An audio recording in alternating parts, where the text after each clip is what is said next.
Is a custom ROM worth installing in 2020? Now before beginning, if you do end up liking the video, a sub to this channel would be amazing. Having said that, hey everyone, you're watching the Electronics Resource and we're starting right now.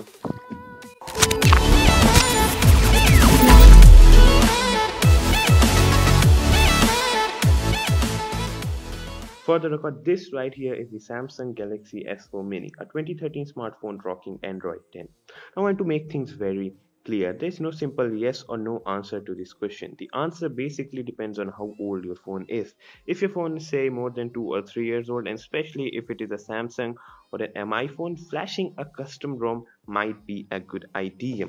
Which brings us to the advantages of installing a custom ROM. I mean, honestly, the list is endless, but for this video, we'll only be looking at some major ones.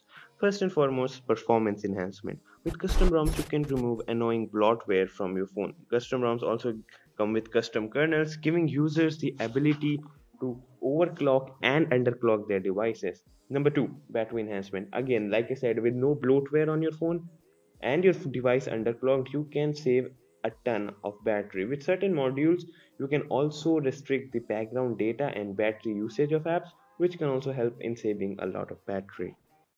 Number 3 is unified experience. Now if you are someone like me who hates custom skins put up by the manufacturers like Experience UI, MI UI, you get the idea. Don't get me wrong though, I know they pack a lot of features with them, but the aesthetic and the fluidity of stock Android is beyond comparison. With custom ROM, you can always get the latest Android version with no skins whatsoever. And let's not forget the customization.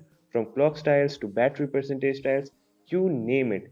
Everything is fully customizable in these ROMs. But like every other good thing, it's not all roses here too. Installing a custom ROM involves rooting, getting a custom recovery, which voids your warranty, and that might not be the best idea for your brand new smartphone. Apart from this, there's also not enough development for each and every Android phone out there in the market. Some nasty manufacturers make it very difficult to unlock the bootloader of their phones, and thus no development could be done for them. Custom ROMs also have some minor bugs, but honestly, they are not a big deal and are easily fixed by the developers in update. Well, that was it for this short video, and if you like short, crisp and to the point tech videos, you might also like other videos on this channel. With that being said, leave a like and I'll catch you in the next one.